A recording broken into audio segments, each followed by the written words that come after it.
TDP supremo Chandrababu Naidu के समर्थन में सड़कों पर लेटने की वजह से बीते दिनों पवन कल्याण ने काफी सुर्खियां बटोरी थी। पवन कल्याण की जनसेना पार्टी टीडीपी के साथ अलायंस में है। पवन कल्याण तेलुगु फिल्मों के स्टार हैं, जिस वजह से उनकी फैन फॉलोइंग काफी अच्छी है। ऐसे में बीजेपी ने पवन कल्याण पर दाव लगाया है। तेलंगाना में केसीआर और कांग्रेस की लड़ाई में फंसी बीजेपी को एक ऐसे चेहरे की जरूरत थी जो मास्टर स्ट्रोक बन सके। पवन कल्याण की इसी खूबी को देखते हुए बीजेपी जनसेना के साथ अलायंस कर रही है। इसके लिए पवन कल्याण ने दिल्ली में बीजेपी आलाकमान से मुलाकात भी की। अलायंस पर आगे बढ़ने के लिए बीजेपी ने तेलंगाना बीजेपी नेताओं को सिग्नल भी दे दिया। चर्चा है कि तेलंगाना की 119 में से 32 सीटों पर पवन कल्याण ने दावा किया है। बीजेपी 5 में से 10 सीटें देने की सोच रही है। आंध्र से सटे इलाकों में हैदराबाद, खम्मम, महबूबनगर, मेडक और नालगोंडा में पवन कल्याण बीजेपी के काम आ सकते हैं। बता दें, पवन कल्याण ने 2014 में जनसेना पार्टी बनाई थी। 2017 में वो फुल टाइम पॉलिटिक्स में आए थे। उन्होंने राजनीति में बीजेपी, कांग्रेस, टीडीपी, वाईएसआरसी सबके खिलाफ लड़ाई लड़ी, लेकिन 2019 के आंध्र चुनाव में वो कुछ खास कमाल नहीं दिखा पाए, तो उन्होंने धीरे धीरे लाइन बदली। बीजेपी टीडीपी की करीब होने लगे। वहीं तेलंगाना के चुनावी सर्वे को देखें तो यहाँ पर बीजेपी के लिए कोई पॉजिटिव संकेत नहीं मिले। बीजेपी को 5 से 7 सीटें मिलने का अनुमान है। बीजेपी की चिंता है कि पार्टी के दिग्गज चेहरों को चुनावी मैदान में उतारने के बाद भी कोई लहर नहीं बन पाई। चुनाव में किसी बड़े नेता ने बीजेपी ज्वाइन करने में दिलचस्पी नहीं दिखाई। उल्टा तेलंगाना बीजेपी में लंबे समय से काम कर रहे कई नेताओं विधायकों ने बीआरएस या कांग्रेस ज्वाइन करके बीजेपी को झटका दिया।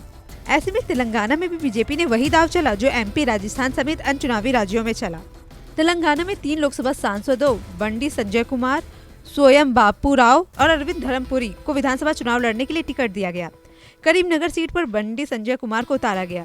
केसीआर के गजवेल सीट पर टक्कर देने के लिए कैंपेन कमेटी के चीफ ई राजेंद्र को टिकट मिला। बीजेपी को बड़े नेता के चेहरे की जरूरत है, इसलिए चुनाव से ठीक पहले विवादित बयान के कारण सस्पेंड किए गए टी राजा की वापसी कराई गई और टिकट भी दिया गया। 2019 के लोकसभा चुनाव में बीजेपी फिर मजबूती से लड़ और तेलंगाना में 3 सीटें जीत कर आई, लेकिन 2018 के विधानसभा चुनाव में बीजेपी का कुछ नहीं हुआ था। वहाँ बीजेपी को महज 1 सीट मिली, लेकिन उसके बाद ग्रेटर हैदराबाद नगर निगम के चुनाव में बीजेपी ने बड़ा गेम किया।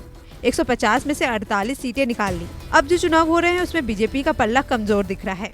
कर्नाटक के बाद तेलंगाना एक ऐसा साउथ राज्य है जहां संगठन भी है और बीजेपी के लिए संभावनाएं भी, लेकिन तेलंगाना के केसीआर के एक छत्र राज्य के आगे कांग्रेस बीजेपी कुछ नहीं कर सकते। हालांकि इस चुनाव में कांग्रेस केसीआर को टक्कर देती हुई दिखाई दे रही है। ऐसे में बीजेपी भी अपनी मजबूती के लिए पवन कल्याण पर दाव लगाने जा रही है।